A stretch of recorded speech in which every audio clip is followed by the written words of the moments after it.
Welcome everyone to the latest version of our Creative Communities First podcast. The Creative Communities First project is funded by the Erasmus Plus program. My name is Grace Roach and I am working with Momentum on this project. And today I'm delighted to be joined by Gary Dempsey from ATU, who's going to tell us a little bit about some service learning initiatives that he is working on with his students. So it's great to have you here, Gary. Thanks, Chris. Could you tell us maybe a little bit about your own background first, before we talk about the project and your work with ATU? Yep, so I have a background in archaeology, which is what I studied as an undergraduate. From that, then I went and worked in digital heritage projects, and I ran a company called Digital Heritage Age for a number of years. And then about 5 years ago, I joined the teaching team at what was then Mayo Institute of Technology, but is now the Atlantic Technological University of City. And I teach on the gaming and animation course there, as well as the heritage courses as well. So I kind of crossover between both paths. But the animation and game course kind of came out of my background in digital heritage projects, and working on large scale museum installations and interactive designs and interactive projects. So when I saw the opportunity to go back and do some teaching in the college that I'd originally studied in, I just jumped at that chance to go back and kind of give back to the students. Brilliant. And I absolutely love the idea of all of those things. If I could go back myself, it'd be something I'd definitely be interested in. And I suppose today, just to learn a little bit then about, I suppose, what you're doing with the students there and the projects where they're, the outreach into communities. I think there's been two projects that you mentioned to me previously, one ongoing at the moment with the Irish Community Archive Network. Can you tell us a little bit about that one? Yeah, so as part of our animation degree, students have to complete a custom animation project their fourth year. To kind of give them inspiration of that, I reached out to the ICANN network, because I knew that we could get interesting stories from community groups around Ireland. And during, I think it was maybe last September, I reached out to Lorna Elms, who manages that project. And I said to Lorna, I really want to get some community stories or narratives, maybe drawing from the old folklore collections, that our students can animate and have fun, interesting stories. So Laura kind of put a call out to the groups, and we got back, I think, maybe 7 or 8 submissions. Based on the number of students, then we're able to choose 3 projects to work on this year as kind of large scale animation outputs. And the idea is that the students have a built story and narrative to work with, but they also have a kind of a client, if you will. Now, I generally work kind of as the liaison between the clients and the students, just to cut down any kind of breakdown or break down in kind of communications between them. So I'll work for the students with communicating with community groups. I'll write scripts that come in from the different stories. And then the students have kind of complete creative control over their own story and their own narrative. Um, so it's working away quite well. This is the second year we've tried this project. We previously worked with the Irish Walled Town Network. That was a much larger organization of community groups around the country who have walled towns in their area. But we worked directly with the management team on that. The Irish Walled Towns team connected with the Heritage Council, and we very rarely connected with the community groups individually. So we did kind of an overarching story for them. And I think this year I wanted to reach out through the ICANN's network and get those more community-based archaeological or folklorist type stories, that could give a little bit more imagination to the students rather than a kind of an infomercial type thing we were doing last year. That sounds brilliant. Yeah, I love that. And I suppose the pitch of this project was very much around that. Again, set in communities, creative communities that maybe have struggled a little bit post COVID to maybe innovate and do things new and even get their kind of their community groups back on their feet again. It was a difficult period to be involved in community groups, as you know, you couldn't meet, you couldn't, get together. And It sounds like the project that you're doing with the students, is there a lot of kind of digital kind of communication between the groups and yourselves, or how does the actual service learning element of it? There, like the initial communication was around September when we got the submissions in. I would have sat down and turned the stories into scripts, and then once the students picked the story, we would have gone back to the community group and made sure they were happy with that script. From that point until now, we've just been working on kind of the production kind of side of animation, which is generally storyboarding and character creation. And the next kind of big phase will be in January, February. We'll go back to the community groups and say, this is what the students have taken with your story. This is their design. Here's a what we would call a pre-visualization of their animation. So this is what it might look like in the end. And then hopefully we'll be able to work with community groups to either record some audio for these. So put a call out to community groups if they would like to come in and we can record their audio, or we'll get the students to work with them to create the audio for that. That's amazing. So it seems like is it a full year project then, starting in September throughout to the end of? Yeah, so it's a full year. We have 2 semesters for this subject, so we're able to go from September until April. So, and we'll hopefully finish up in March with the animation sometime. So between January and February, we'll be doing some audio work, and then in February, March, April, the students will be rendering their work and kind of creating those animations. Sounds brilliant. Lovely. And I mean, you said this was the second year that the project, you've done this kind of an initiative. And what has the feedback been like from the students, maybe, going back to last year, or indeed this year, they're in the middle of it now, and how are they feeling and getting on with it? Yeah, I think they kind of enjoy the lack of freedom that they get out of it. So it's um, I've been teaching on the course for about 5 years, and I noticed students would go off and do their own kind of projects, and it would be things that they're interested in. But that's not how the real world actually works. You work for a client, and the client has ideas. I wanted to give them a bit more structure on their type of projects. One student did come straight back to us and say, "This is the first time I've actually worked from script, which is difficult."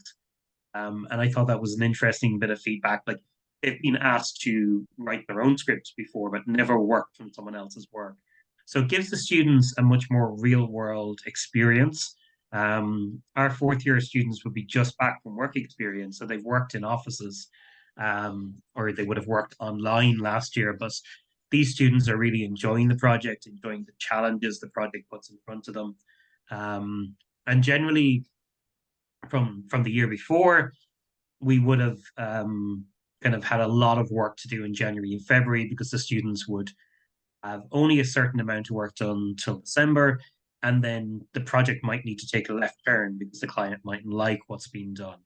So that will come now for this year's students at the end of January. They'll get some feedback, and we'll be able to see then, do we need to change anything in these stories? Do we need to cut pieces out because they're going to be too long and stuff like that? So I think it's a very good learning opportunity for them to be able to engage with a client. And like I said, I'll generally act as client's voice for the students just to cut back on the kind of need to connect outside of college hours or like that. Brilliant. Yeah, no, that sounds great. And I think that again, going back to the project that we're talking about, that's what we're trying to promote as well. That, students are coming out of universities with this whole range of new skills that maybe community groups don't have access to. So this matchmaking and pairing and working on projects like this is exactly what we're trying to promote. So thank you so much for joining us. I think it's been lovely to get an insight into what you're doing there. Really look forward to seeing those videos and those animations when they're complete. This particular project, Creative Communities First, it ends at the end of January, but we are very much committed to, ongoing with the work, keeping the work going that we've started. So it'll be certainly looking out for those animations. Yeah, no, that's great. They should all be launched hopefully end of March, early April. And we'll Brilliant. be putting them out on all of our social media. Great. And what social media channels then are we looking for? The ATU channels? The ATU Galway City or ATU Well Park Road. So the Atlantic Technological University is quite a big university across the entire west of northwest coast of Ireland. We have a couple of different campuses, but they'll be going out on probably through the general social media of ATU, and then Galway City and Well Park Road ATUs as well. Brilliant. Lovely. That's great. That's great. I'm going to end the recording here and we'll snip it and stuff. But no, that's Perfect. brilliant, Gary. I just absolutely love it. Like, I wish this sort of thing was going on in college. I did media and English in UL, and like we had our co-ops and we had our work experiences, but Yeah. we didn't have this opportunity to work on those kind of real world projects. The It doesn't really Yeah, happen that much because it can be looked down upon because it's seen as somebody getting work for free from a student. But I always see that it's more the student is learning how to, especially is I think it's really good for them in their final year, yeah, yeah. to do something like that. So And the universities we work with across Europe, they're all about this third mission and like giving back to communities and to sharing knowledge and transfer of knowledge. So I think what you're doing there is really nice. The partners that are leading this project are a technical university, Vilnius Tech in Lithuania, and they do similar. They do really lovely projects like that, and really big ones. They did a really yeah. cool one actually. During COVID, they built, so they got together in engineering lecturers and students, um, ones that were involved in their IT departments, everyone from marketing and logistics, and they built these two portals. So a big giant concrete portal with high-tech equipment in the middle of it. Don't even ask me what it is. Um, and they installed one in Vilnius and one in Lublin in Poland. So they worked with the two municipalities of those places. And basically what they are is they're a view from one city to the other. So Oh they were wow. huge, massive, like massive projects, but that's the kind of thing that they do and they do really well. And they've Yeah. sent students and sculptors to Burning Man in the USA and stuff. So yeah, so they're cool guys as well. Maybe at some point I can convince the college to send me to Burning Yeah, Man.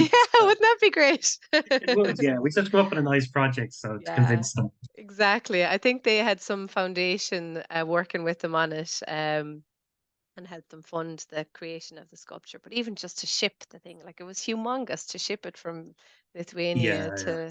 to Burning Man for the No, it's festival. an interesting concept. I might run it past some of my higher ups because, like I say, we're such a big campus now. We're such a big college Yeah, yeah, that's for that sure. we could create these kind of virtual links between ourselves. So, Yeah. because I'm pretty sure all that is a TV screen with a camera on us at its basics, hooked up Yes, to the internet. So, exactly, exactly. um, I know you'd understand it now better than I, but so yeah. Well, look, yeah, thanks a no, yeah, million for the chat. no problem, Grace. Anytime. Yeah, there's another project I'm working on that I actually wrote for. It's ending up now, but it was a digital cultural heritage project as well. So Okay, what was um that one? um I'll send you the link to it. Again, kind of focused on community groups. It was called Insights to Digital Cultural Heritage. And it was actually through that project that we and I kind of worked with the heritage group in Abbey. We Okay. took some of the learning and the resources from that project. It was a vocational project. Pop it there in the chat. But yeah, I mean everything that you're doing, like we could just as equally talk about what you're doing for this project or even future projects like it. So Yeah, no, yeah. I'm kind of balancing a few projects at the moment. We've a big launch project with Irish Rail that I'm trying to finish off. So we've done the historical rail maps of Ireland um, as an interactive GIS Cool. layer, so just a map Yeah. layer, but nobody has access to that. Irish Yeah. Rail don't even have a version of it. So when I told them there Yeah. was something like 1,000 railway stations in the country the other day, they were just kind Yeah. of flabbergasted. Wow. Um, but yeah, that's what I'm doing there this weekend, trying to finish that. Yeah. Cool. And do you do Erasmus Plus program? I know ATU does, but is your department, is there much work or much involved in kind of Erasmus programs or the We type of, probably we do the do, yeah. exchanges?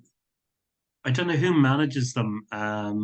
Where does the student go? It's Eastern Europe It's anyway. more of an exchange program rather than these kind of strategic partnership ones that we work on. More than the Yeah, strategic partnership ones, yeah, yeah. I think we do have Erasmus Plus, but probably not in our school. yeah, yeah, yeah, But yeah. yeah, we have the standard Erasmus for the student for a Yeah, year. yeah, yeah. We've worked Um, with LYIT a bit in the past in through their research and innovation hub. So yeah, yeah.